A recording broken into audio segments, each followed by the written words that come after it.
Hi everyone, we're off on our travels again. This time we're driving to Tamar. It's a bigger town than the ones around us. Ours are more local shops, whereas this has got all the big box shops. Supermarkets like Lidl there and Aldi just around the corner. There's a big hospital there. We shop at a place called Intermarché on this occasion, but we kind of prefer to use the Portuguese places. The prices are generally better. So follow us on our journey to pick up some timber at the big box store for a bed that I'm going to make to get us up off the floor. Hope you enjoy. We wouldn't normally shop for timber at a place like this because local to us we have a timber yard and a timber merchant. I think we might have even taken you to the timber merchant store in a previous video. But on this occasion we went to both of those and they were closed for a national holiday. So as we wanted to get on and sort the bed out, we had to bite the bullet and go to the big box store on this occasion to buy the wood. The prices aren't always that clear, so you'll see us fumbling around trying to work out the sizes once we get in. All part of the fun.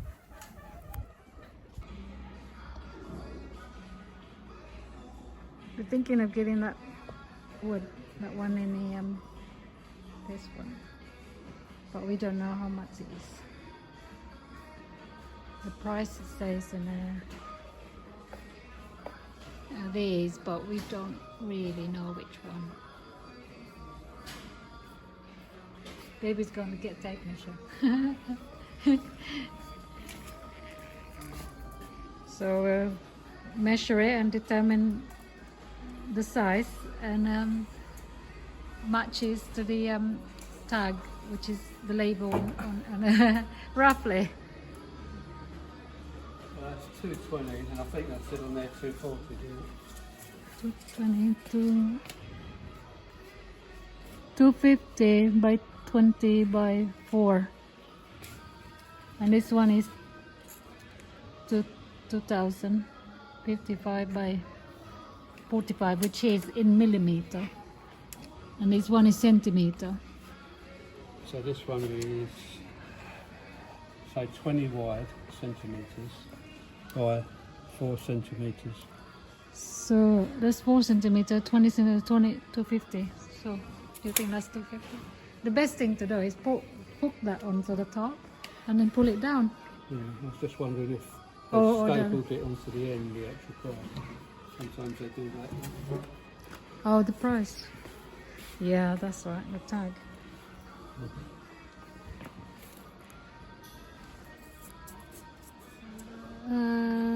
The other way around is Taboa. What's the last 4 letters of the... Is 250, 20 by 4 centimeter, which is this one. Yeah. Taboa Tosco. That's it. 26.49 for one of those. Looks alright. So how many do you need? 3? Yeah.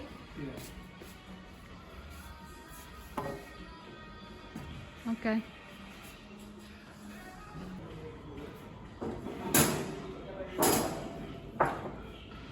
One more. So with the width we need, what are these, 250? Yeah. We need 136, 136 is 272. But So I'll have to, that's fine, I'll join the 2 pieces together.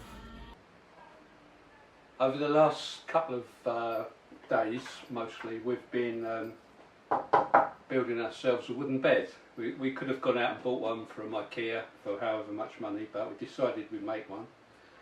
And we've gone for some, like a rustic look, pine, in quite a good dimension, so it's good and strong to take my weight. And we've gone for a design whereby we could utilise the floor space and store a lot of stuff underneath the bed, including some big tubs that slide in and out, so I've made it just about clear for those, and they've got a lot of stuff in them as well, because we're only here in the garden room at the moment, and obviously we brought quite a bit of stuff with us from England. We're limited on where we can put things away, so under the bed was a good place. So one of the design features was by chance really. We noticed that when we bought the slats, the pine boards which are the slats, they were all a little bit bowed. So we've got the bow at the top, and we've got stoppers in the middle, so we do get that springiness that you want on a bed, but there's stoppers underneath to obviously stop the boards from snapping completely. So you're getting a bit of movement, so it's really comfortable. I've got 2 more slats to fit. You can watch me put those on, and then Jen and I are going to actually lift the mattress onto the bed.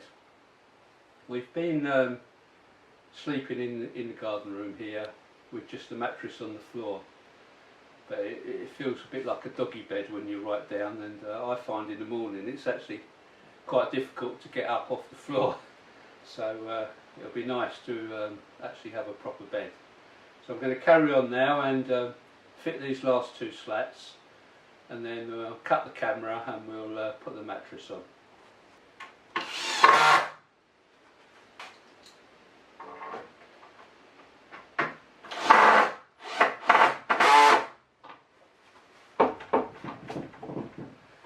Right, so there it is, all together.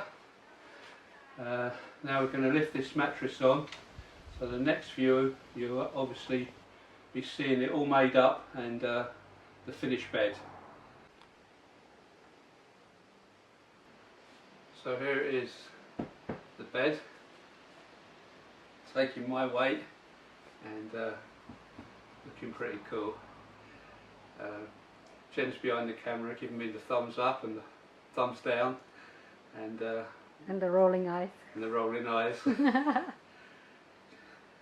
Just like Martin Scorsese, even for our little production. But yeah, there was a time in my life where I wouldn't have dreamt of, you know, as a kid, I'll make a bed. You know, you just don't, do you? You've mostly always got a bed, and when you need one, when you get married, you go out and buy a bed from a bed shop. But I guess years ago, pioneers and homesteaders made everything for themselves, you know, the chairs, tables. So why not? Wood's plentiful, it's easy to work with. I mean, we've got no electricity, so the only power tools that I've had have been the electric saw with a battery that the kids bought me, and other than that it's been hand saw and chisel and pencil and tape measure really. So it's not a great work of art, but it's very, very practical, and I think that's sometimes what you've got to aim for when you're living this type of life, especially in the early days when you're literally working from day to day to build the house up. So yeah, there it is, our new bed. So hi, Jen's joined me now on the bed. What do you think, Jen? Oh, it's good, it's sturdy. Sturdy. Same reason she married me, because I was sturdy. Yeah, right. You might have noticed behind us here is a painting. This was done by one of our expat friends, Leslie. She's never painted a picture in her life before. This is her second ever try, and it's actually a picture of this house as it is now in its ruinous state. So we're going to commission her, I think, when we get it all finished, to do another one, so we can have 2 up there, before and after kind of thing. There's another picture in here that I'd like to show you, so we can just cut the film now and spin it round to something else. So this is created by our oldest daughter, Natasha. Thanks, Tash.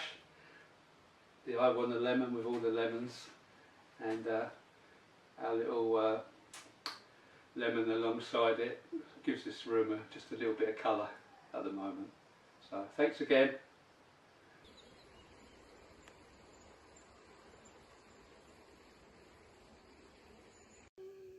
Hi, good morning. That's Jen. You can hear singing outside because it's not so hot this morning, so she's going to get out there and do some weed whacking. As for me, I'm going to try what it is. As you know, we lost our strimmer while we were away, and we've decided we need a strong room or a storeroom, shall we say. So we've got this #1 stable, I'm calling it, out of our 3 stables, and it's also, the wall behind me is the wall that goes onto the garden room from the inside, so you can see it's a bit rough and ready. So what I'm going to do is cement up all the holes and the cracks and what have you. And down here there's a kind of where the old original wall was before they built that extension. Now the overhead is supported onto that wall. Originally I was going to knock that wall down and make this room a bit bigger, but now I see that the ceiling's supported on top of it. It's going to be a case of smartening it up, make a nice top edge on it for storage, and render this wall. We'll also fill this gap here in to make it secure from the garden side. There's Jen listening intently in case I say something wrong and she'll correct me straight away. These 2 walls will be bricked up. This door here is not terribly secure as you can see, so we'll have to put probably a metal door in there, and also build that wall up there. So quite a lot of work just to make a storeroom, but because we've brought a few bits back with us from England, we want somewhere nice to be able to keep them, where you can lay them out in some order, because we're all a bit higgledy-piggledy at the moment. So yeah, sorry if it's shoddy camera work. It's I haven't got a posh iPhone like Jen, so this is my old Samsung, so the picture quality is probably not great, but you know, you'll see what we're doing. Okay, see you in the next bit.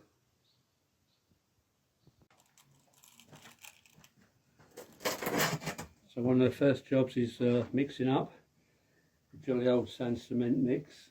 I've put a form along there with OSB board just to give me a level.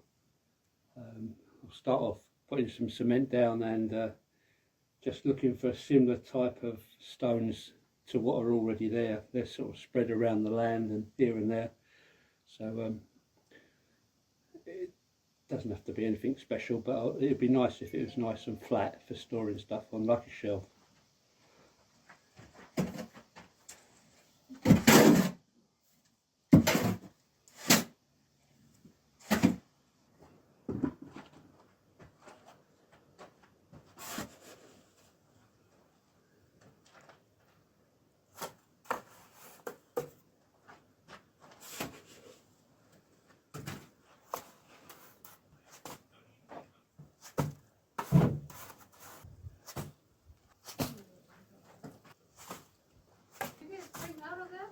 No.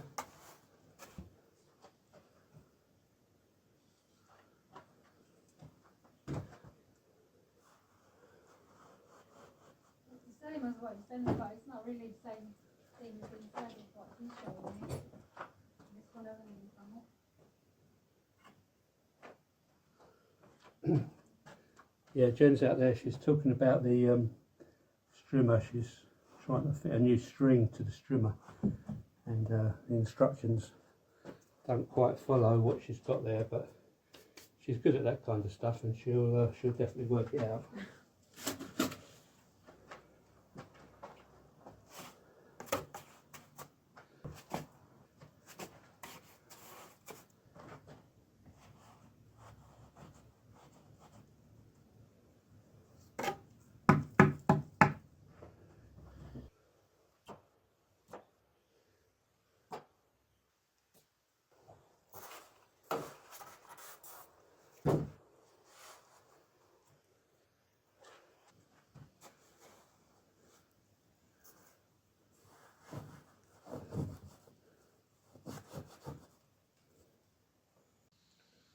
So out with my bucket around the garden collecting rocks, and a few more up there on the wall to do. It's not an exact art, I mean, try and put as many of the right shaped ones in as you can, and dub them round with some cement. I mean, it's relatively easy to do, it's just time consuming because I'm mixing by hand and gathering rocks by hand, etc, etc. So probably if I get this couple of metres finished this morning before the temperatures get too high, then I should be happy with that. I'll film a bit more once that's looking somewhat smoother. So that end's built up and somewhat straight. I mean, I'll give that another finish coat.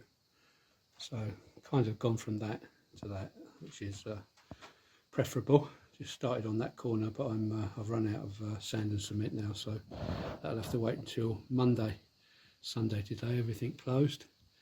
But good start, I would say, on our storeroom.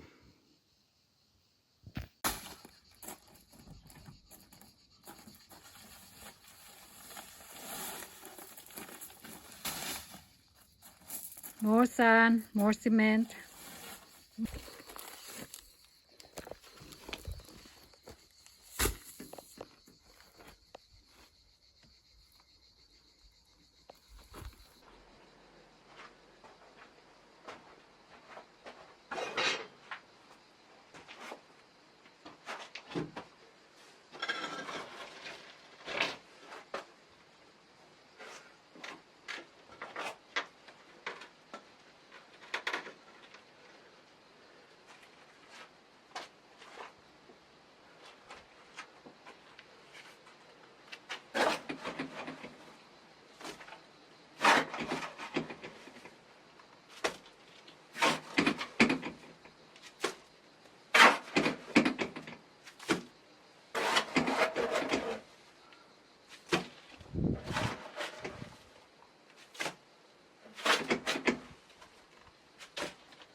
Not quite so depleted this end, so I think a layer of mortar and then just push in some of these pieces of broken terracotta and then give it another layer over the top, and that will be fine.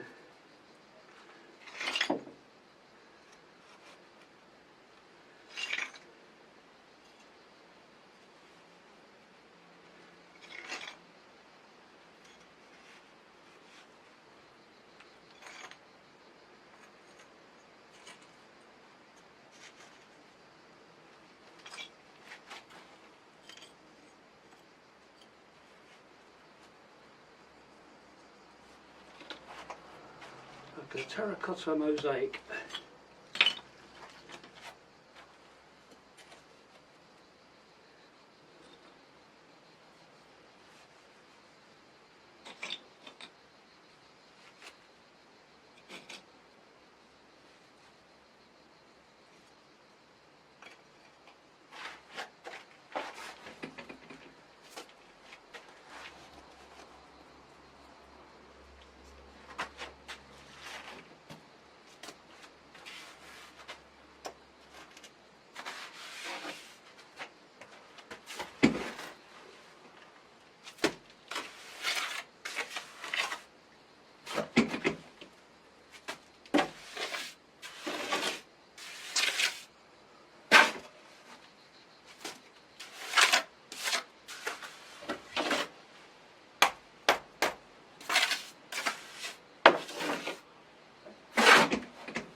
you're an actual real builder and you're watching this and it's all totally wrong what I'm doing, I apologise.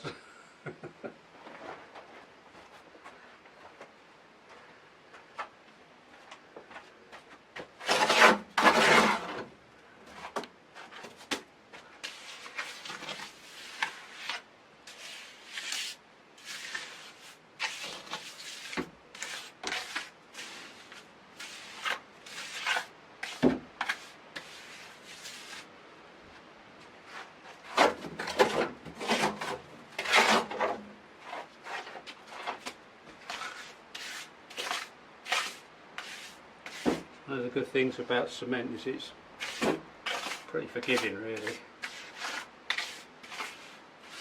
while it's wet.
When I was a kid, about 9 or 10 years old, occasionally my dad used to take me in his van to, he was like a work supervisor. He worked for post office as it was known then, it's now telecom. And he used to supervise the guys that put the boxes in the road for the electrical cables, well, for the telephone cables. And he'd go round and measure up and make sure they put it in the right place and what have you. I can remember them mixing cement like this by hand. And but what I remember most, they were nearly all Irish guys. All the guys doing the actual work on the road were Irish, and they were fun. You know, they were friendly, laughing, joking.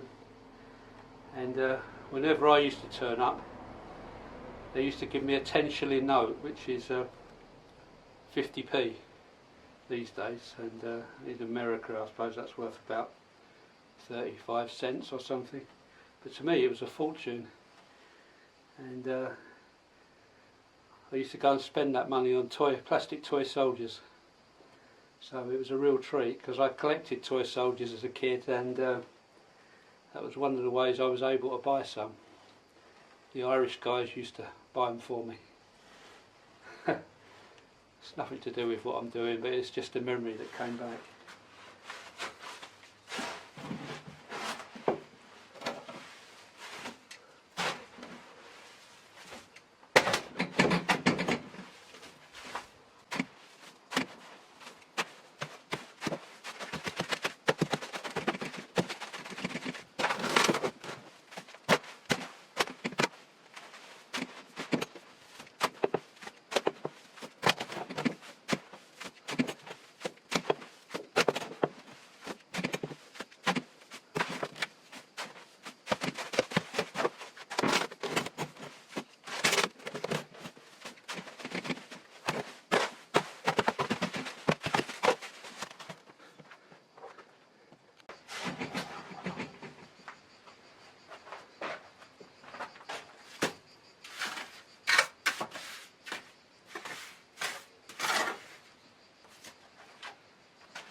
Thanks a lot if you've made it right to the end of this video watching me put cement on. It's surprising how labour intensive it is actually, mixing it up by hand and you know, dragging the materials back from the shop. It's only a small little stable come storeroom, but quite a lot of work goes into it. This old wall that I'm fixing up now becomes quite a useful aspect in the coming video when Jen gets up on there and starts putting her rendering skills to use. So we're going to say goodbye for now, and we'll see you in the next one. Bye.